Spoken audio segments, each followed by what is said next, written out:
আমাদের আজকের পরিবেশনায় কবিগুরু রবীন্দ্রনাথ ঠাকুরের ছোট গল্প বিজ্ঞানী। আরও নানান মজার গল্পের সঙ্গে আনতে চলেছি ছোটদের রবীন্দ্রনাথ। বাংলা সাহিত্যে একটু অন্যরকম মজার মজার গল্প শুনতে সাবস্ক্রাইব করুন। শুরু হচ্ছে ছোটদের রবীন্দ্রনাথ। আজকের গল্প বিজ্ঞানী।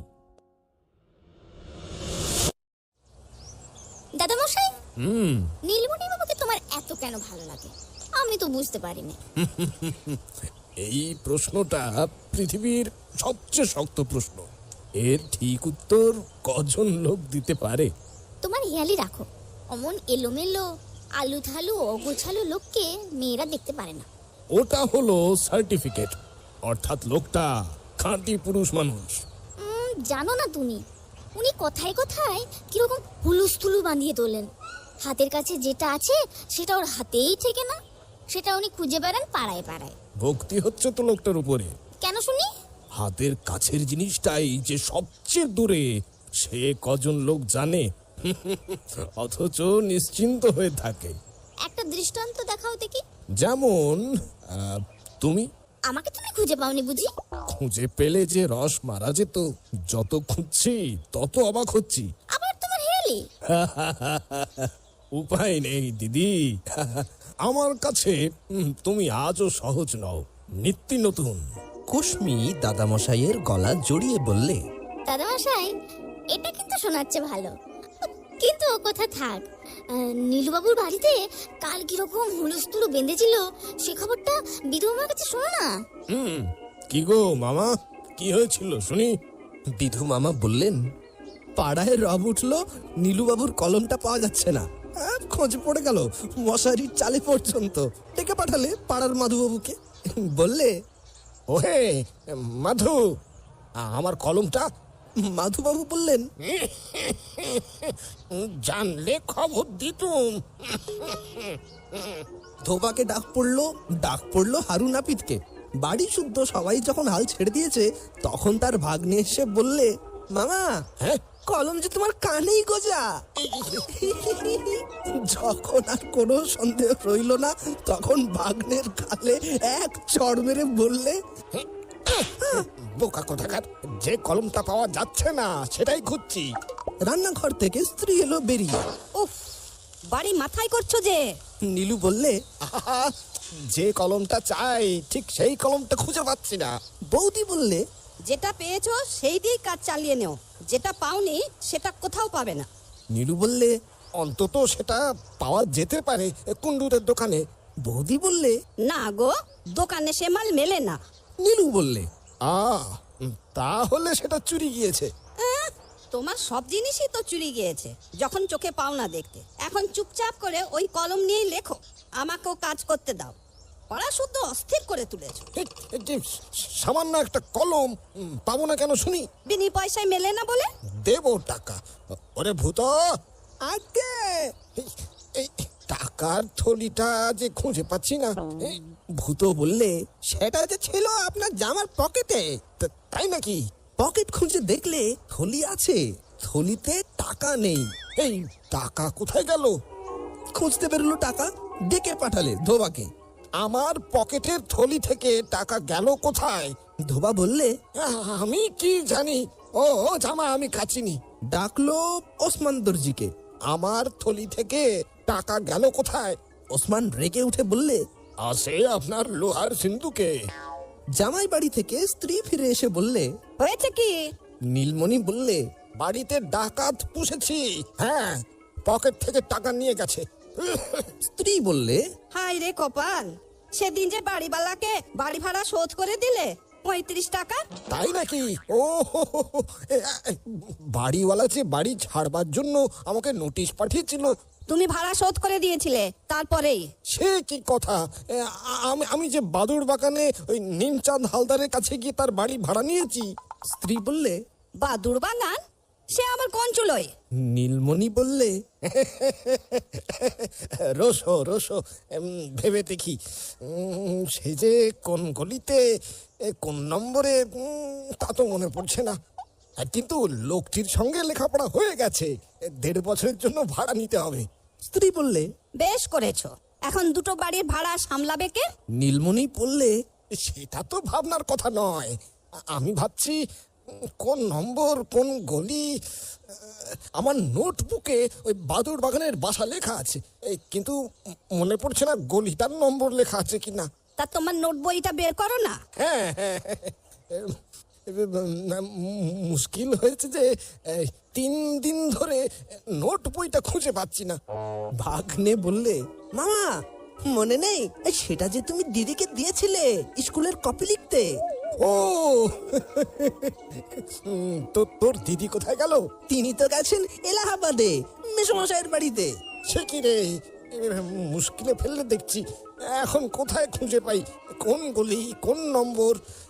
এমন সময়ে এসে পড়ল নিমচাঁদ হালদারের কেরানি। বাদুর বাগানের বাড়ির ভাড়া চাইতে এসেছি। কোন বাড়ি? সেই যে 13 নম্বর শিবু সমাদ্দারের গলি। আহ, বাঁচা গেল বাঁচা গেল। আরে ও, শুনছো গিন্নি? 13 নম্বর শিবু সমাদ্দারের গলি। আর ভাবনা নেই। শুনে আমার মাথা মুন্ডু হবে কি? এই একটা ঠিকানা পাওয়া গেল। সে তো পাওয়া গেল, এখন দুটো বাড়ির ভাড়া সামলাবে কি করে? সে কথা পরে হবে, কিন্তু বাড়ির নম্বর 13, গলির নাম শিবু সমাদ্দারের গলি। কেরানির হাত ধরে বললে, ভায়া বাঁচালে আমাকে। তোমার নাম কি বলো? আমি নোট বইয়ে লিখে রাখি। এই পকেট চাপড়ে বললে, এই যা, নোট বইটা আছে এলাহাবাদে। মুখস্থ করে রাখবো। 13 নম্বর শিবু সমাদ্দারের গলি। 13 নম্বর শিবু সমাদ্দারের গলি। এই কলম হারানোর ব্যাপারটা তো সামান্য কথা। যেদিন ওর এক পাটে চটি জুতো পাওয়া যাচ্ছিল না, সেদিন নীলমণি বাবুর ঘরে কি ধুন্ধুমারি বেঁধে গিয়েছিল। ওর স্ত্রী পণ করলেন তিনি বাপের বাড়ি চলে যাবেন। চাকর বাকররা একজোট হয়ে বললে যদি এক পাটি চটি জুতো নিয়ে তাদের সন্দেহ করা হয় তবে তারা কাজে ইস্তফা দেবে। তার উপরে সে চটিতে 3 তালি দেওয়া। আমি বললুম, খবরটা আমার কানেও এসেছিল। দেখলাম ব্যাপারটা গুরুতর হয়ে দাঁড়িয়েছে। গেলুম নীলুর বাড়ি, বললুম, ভায়া তোমার ছুটি হারিয়েছে? সে বললে, দাদা হারায়নি, চুরি গিয়েছে। আমি তার প্রমাণ দিতে পারি। প্রমাণের কথা তুলতেই আমি ভয় পেয়ে গেলুম। লোকটা বৈজ্ঞানিক।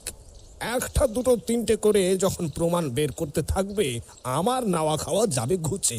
আমাকে বলতে হলো, হ্যাঁ নিশ্চয়ই নিশ্চয়ই চুরি গিয়েছে। কিন্তু এমন আশ্চর্য চোরের আড্ডা কোথায় যে এক পাটি চটি চুরি করে বেড়ায়, আমার জানতে ইচ্ছে করে। নীলু বললে, ওইটাই হচ্ছে তর্কের বিষয়। এর থেকে প্রমাণ হয় যে চামড়ার বাজার চড়ে গিয়েছে। আমি দেখলুম এর উপরে আর কথা চলবে না। বললুম, নীলু ভাই তুমি আসল কথাটি ধরতে পেরেছো। আজকালকার দিনে সবই বাজার নিয়ে। তাই আমি দেখেছি মল্লিকদের দেউড়িতে 5-7 দিন অন্তর মুচি আসে, ওই দারোয়ানজির নাগড়া জুতোয় শুকতলা বসাবার ভান করে। তার দৃষ্টি রাস্তার লোকের পায়ের দিকে। তখনকার মতো তাকে আমি ঠান্ডা করেছিলুম। তারপরে সেই চটি বেরোলো বিছানার নিচ থেকে। নীলুর পেয়ারের কুকুর সেটা নিয়ে আনন্দে ছেঁড়াছেড়ি করেছে। নীলুর সবচেয়ে দুঃখ হলো এই চটির সন্ধান পেয়ে তার প্রমাণ গেল মারা। আচ্ছা দাদামশাই, মানুষ এত বড় বোকা হয় কি করে? অমন কথা বলো না দিদি। অঙ্কশাস্ত্রে ও পণ্ডিত, অঙ্ক কষে কষে ওর বুদ্ধি এত সূক্ষ্ম হয়েছে যে সাধারণ লোকের চোখে পড়ে না। কুসমি নাক তুলে বললে, ওর অঙ্ক নিয়ে কি করছেন উনি? আমি বললুম, আবিষ্কার। হ্যাঁ, চটি কেন হারায় সেটা উনি সবসময় খুঁজে পান না, কিন্তু চাঁদের গ্রহণ লাগায় সিকি সেকেন্ড দেরি কেন হয় এ তার অঙ্কের ডগায় ধরা পড়বেই।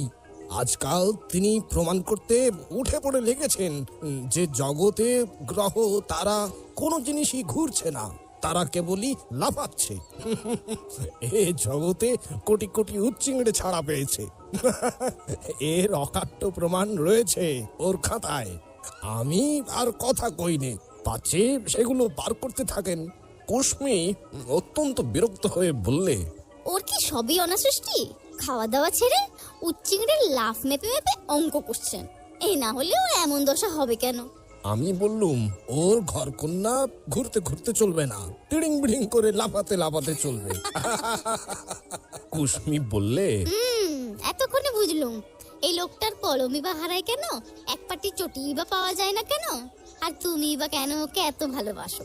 যত পাগলের ওপর তোমার ভালোবাসা, আর তারাই তোমার চারদিকে এসে জোটে।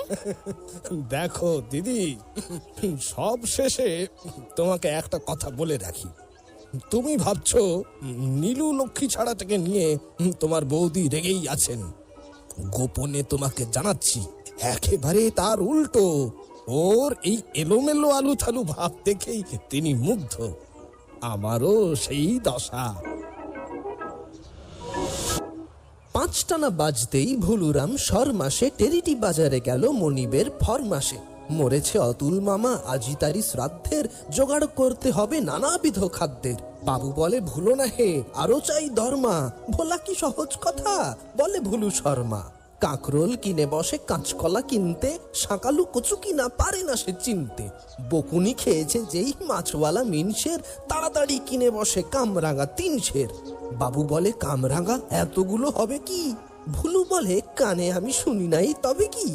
দেখলেম কিনছে যে ওপাড়ার সরকার, বুঝলেম নিশ্চয়ই আছে এর দরকার। কানে গুঁজে নিয়ে তার হিসাবের লেখনি, বাবু বলে ফিরে দিয়ে এসো তুমি এখনই।